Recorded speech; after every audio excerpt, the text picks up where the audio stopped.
계약의 성립 요건과 그 증빙 자료로 필요한 계약서. 그러니까 우리가 계약을 성립하는 데는 계약서는 아무 의미가 없어요.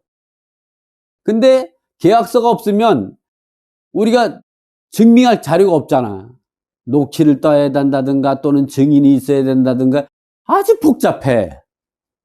그래서 우리가 처분문서인 증빙서로 필요하기 위해서 계약서를 쓰는 거예요. 또 이 계약서에도 보면 부동문자로 되어 있죠? 계약서에. 그건 계약의 효력이 발생하기가 상당히 어려워요. 그 계약의 효력이 발생하는 거는 50% 미만이라고 보시면 돼. 이 검정글씨로 되어 있는 거 있잖아. 손해배상이라든가 위약금. 특약상에 놓여야만이 100% 효력이 발생하는 거예요. 그러니까 대법원 판례에서는 부동문자에 대한 위약금 조항은 또는 그 위약금 조항은 그거는 당사자 간에 협의한 거로 볼 수 없기 때문에 위약금 조항이 없는 거로 봐야 된다는 대법원 판례도 많아요. 왜냐면 그건 당사자가 뭐라냐면 일반 소송에 손해배상 청구 들어가면 어떻게 하냐면 나는 그거에 대해 동의한 적이 없다. 그거에 대해서 공인중개사가 설명한 바 없다. 이렇게 나온단 말이죠. 그래서 하나 위약금이라든가 이런 조항은 해약금은 민법 제640조에 있는 해약금 조항이니까 당연히 효력이 발생하고 있고 위약금 조항은 반드시 특약상에 놓아야 돼요.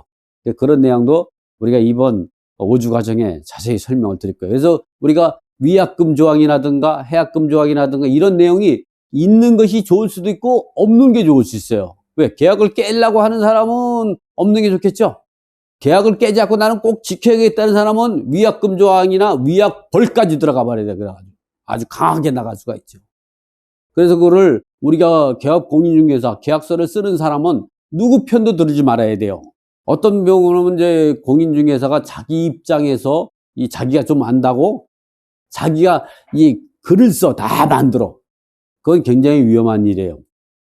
나중에 소송에서도 문제가 될 수도 있다. 그 말이죠. 그래서 이렇게 보면 제가 대법원 2008-96291 96301 판결 내용을 한번 좀 읽어봐 드리면 어떻게 되냐면은 계약은 구두로만 해도 적법하게 성립되어 계약 당사자 간에 그 효력이 미치지만 구두로만 계약을 하게 된다면 계약을 파기되거나 계약 내용을 상대방이 부인하게 되는 경우 그 증명을 위한 많은 어려움을 겪게 되므로 그래서 증빙을 하면 되는 거예요. 증인을 세우면 되는 거예요.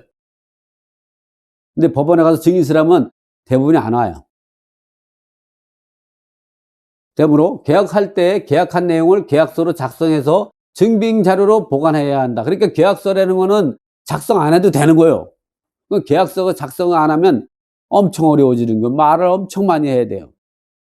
그래서 대법원 2008-96291 판결 내용에서는 계약을 성립을 위한 의사표시로 객관적 합치 여부를 판단함에 있어서 처분문서는 계약서를 말하는 거예요. 처분문서인 계약서가 있는 경우에는 특별한 사정이 없는 한 계약서에 기재된 대로 의사표시를 한 거로 봐야 한다. 이런 얘기죠.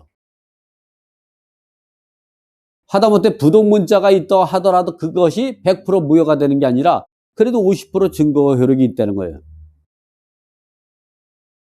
이러한 이유로 처분문서인 계약서를 잘 작성해두면 훗날 분쟁의 소지도 없애고 완전한 계약 이행이 목적을 달성할 수 있다. 이렇게 계약의 효력이 발생하고 이제 그 중도금 잔금을 지르고 주택을 인도받는 이러한 계약이 완료가 되는 상태, 주택을 인도받는 상태가 완료 상태거든요. 완료까지 아무 문제가 없이 달성할 수 있다. 그래서 우리가 계약서를 잘 써야 된다 이런 얘기죠. 그러면 계약서를 작성하지 않아도 되지 않냐 이런 얘기 나올 수 있지만 증빙 자료가 필요한 거예요. 그래서 계약서가 있는 거랑 없는 거랑은 여러분 천당과 지옥을 왔다 갔다 한다 이렇게 보시면 돼.